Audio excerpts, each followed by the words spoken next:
It's 1940, and things have gone pear-shaped in Europe.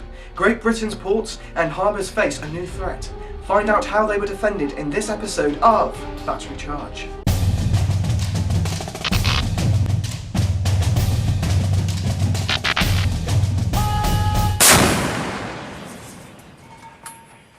Hello YouTubers, and welcome to a packed episode 3 of Battery Charge, the amateur history show that's ever ready to explore batteries. I'm your host, Roscoe. So far on Battery Charge we've seen late Victorian and Edwardian batteries.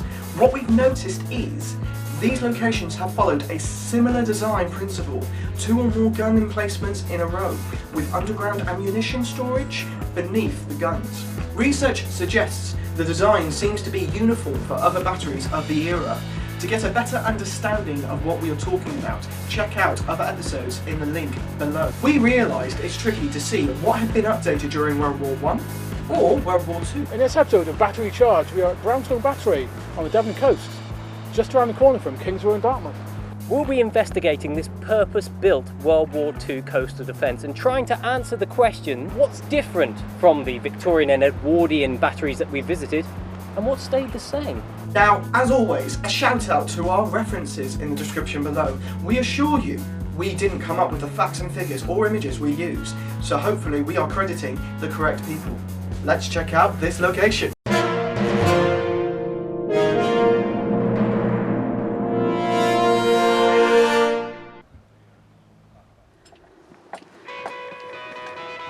Brownstone Battery is here on National Trust open land. According to our references, this battery was built in a hurry at the start of World War II in 1940.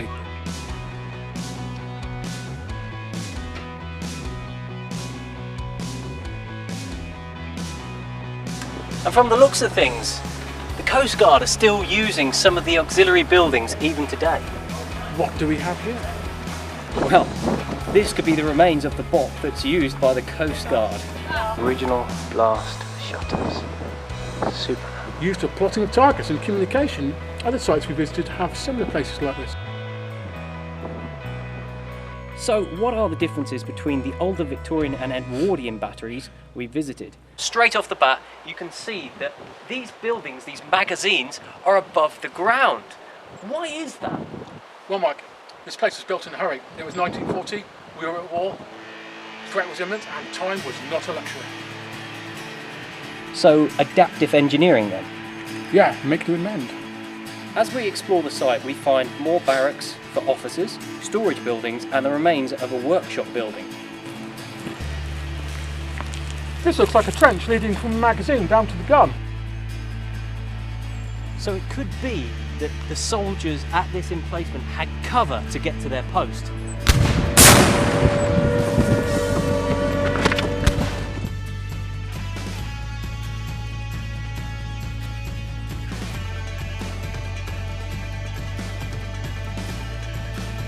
This magazine seems quite away from the guns. Why is that? It could be for safety.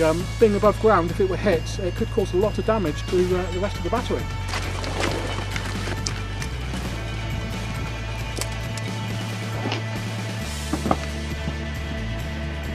I'm crouching for cover. Are you sure you're not stampering, sir?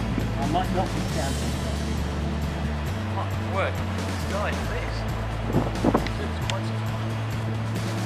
According to our references and resources, this was a location of gun number 1. Oh, good. The size of those screws right there. Notice this is actually the first gun pit we've been to where the entryway is actually punched over. In a sense, the fundamental elements of a battery are all here. There are still gun emplacements, obviously, ammunition storage, communication. It's just they've all been modified in 1940 to meet the needs of the time and fit the location.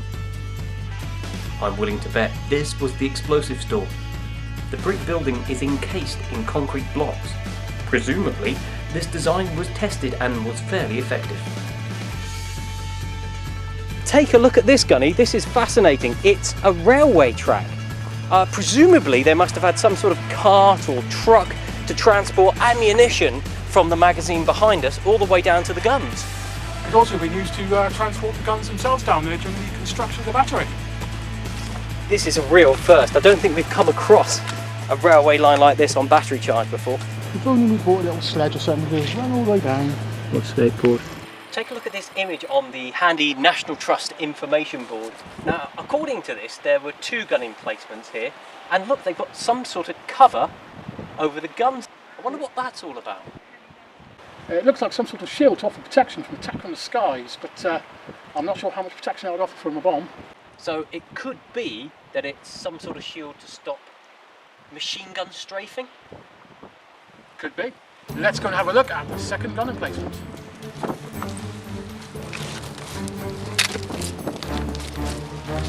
Well, here we are at gun emplacement number 2. It's very similar to gun emplacement number 1. There's a lot of shell lockers for storage of the ammunition. Yeah, I'll say there's loads of them. Why is that? I think it is because the gun emplacement is so far from the battery, magazine and storage area. You're going to want to have more ready-to-use ammunition because it's going to take longer to get the stuff down. 1, 2, 3, 4, 5, 6, 7, 8, 9, That's 2 there. 10 and 11.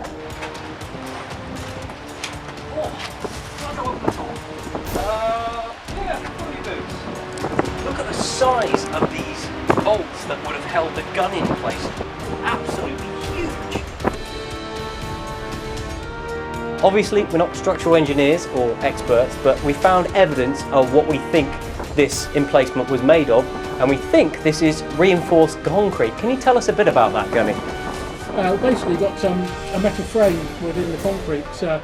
It would hold the whole structure together in the event of it cracking from a nearby explosion, be it from a bomb, shell. So this would have been really tough stuff then? Yes indeed, it's still used today. What do you think would have been the main threat to shipping in this area? Difficult to tell. In World War II, the threat could have been U-boats, or perhaps the E-boats, or the Schnellboots, as the Germans called it. They were fast torpedo boats and notoriously very difficult to hit. Bit of a gun there.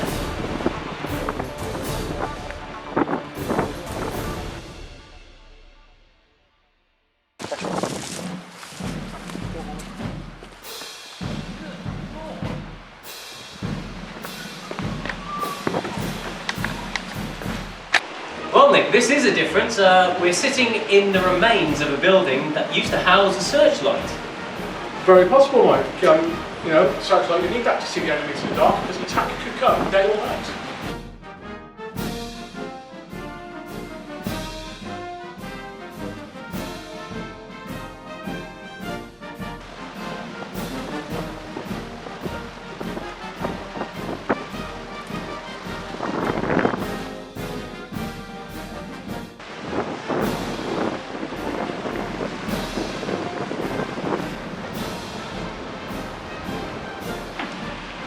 Got it. Look at this. We've come across another one here. Kelvin Lady. And reinforced concrete. This car park is where the billets for the regular soldiers stood. Billets is another word for temporary accommodation. This concrete foundation, with a table bench and lone cup, is all that remains of the canteen. What do you think this was? Well, Gunny, I would imagine that with a searchlight and guns and barracks, you were going to need some sort of electrical power. I think this building might have been where the generator was kept. Mike, I found something. Looks like you found a building. Pretty sure this was a barracks. So, we aren't engineers or architects. Let's look at what this building was made of. That would be brick, Mike. No bunkers, no reinforced concrete here, just brick. Brick is exceptionally good at keeping the rain off. How many chaps would have been here? According to the helpful National Trust Information Board, each gun was crewed by 2 teams of 26 men working in shifts. There are 2 guns, so potentially more than 52 people at this battery. My word, what have we got here? That would appear to be the breach. My word, that is absolutely astonishing. This is the first part of a gun that we've actually seen so far in this series of battery charge.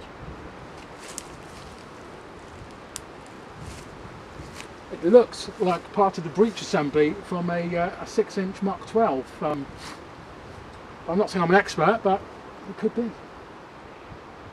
Incidentally, we got that information off the Coast Guards. They were very helpful. Thank you, guys. Now, the Coast Guard did say that if we could lift this section of gun here, then we could have it. Here goes. Yeah, it's actually heavier than it looks. Mike, that's heavier than your car. Cracking science. Our first look at a proper gun. Or part of it, yeah. And what lovely weather, sunglasses man. Beautiful location, Roscoe. So, this part of the show is called On Reflection. We will be looking back over some of the key points we have learned from this location. So Mike, on reflection, what actually were some of the key differences and similarities to the Victorian Edwardian batteries we've previously visited? The main difference is the design of the 1940s battery. Essentially, it was adapted to fit the location as opposed to a rigid design. Whereas before you had uniform structures, underground storage and a terraced magazines supplying ammunition directly to your guns. Exactly. Now the guns are in different locations, not essentially next to each other. And there are concrete buildings for the storing of ammunition above ground. This is our first encounter with a BOP. On this series, what did you find out about the BOP? Well, Roscoe, we had some help answering that question. There were a couple of really helpful guys at the Coast Guard lookout station. Yeah, we weren't allowed to film inside the BOP, which is fair enough. However, please do go ahead and visit this location. They did allow us to go in and have a look around at the structure. We found out that the blast shields are original, which is quite impressive. The structure itself hasn't changed at all, and the battery itself was constructed by the Royal Engineers who were stationed up at Newton Abbott's racecourse. Yeah, that was quite impressive. And they were bussed down to build the battery, over a period of time. That's quite fascinating. Very helpful chaps from the Coast Guard. Good stuff. What was the BOP used for? Well, Roscoe, as the name suggests, BOP, or Battery Observation Post, was a lookout for targets and to tell the guns which directions to fire in. The information room that was set up in the general storage building actually at the battery indicated that radar was used to help find targets, and that the Coast Guards that we spoke to, they told us that most of the target information came from the Royal Naval College in Dartmouth. Wow, so a communications hub for the battery. Okay, so what about similarities? Essentially, gun emplacements were pretty much identical in design. They had a uniform gun emplacement. The materials were different, but the design was essentially the same. You mentioned above ground storage for ammunition. How do you think the buildings would have stood up to a counter-battery fire or bombing? I'm not sure.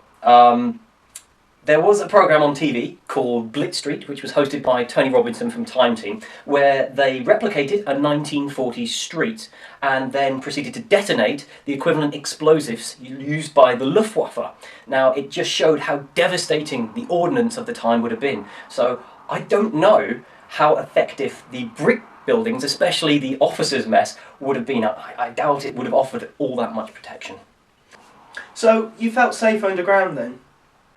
Okay, so let's talk briefly about the railway. Brilliant, but I'm not sure how effective it would have been. This battery is located on high ground. So the track was quite steep? Yeah, in the officers' quarters when we were exploring, we found evidence of a winch assembly and wheels for the truck that might have been used to lower ammunition down to the guns down that steep incline. So, did you find anything else in the officers' mess? Yes, well spotted. As we explored around, Claire, one of our other members of the team, spotted a shield which may have gone around one of the searchlight buildings. So, in conclusion then, this battery is quite different to anything we've visited so far. They have been adapted to fit the location. Well, thank you, Mike. Always a pleasure, Roscoe. Have you visited a World War II battery recently? What details did you discover about coastal defences in the 1940s? Leave us a comment below. Join us next time as we explore Weston King Battery in Plymouth. Until then, goodbye.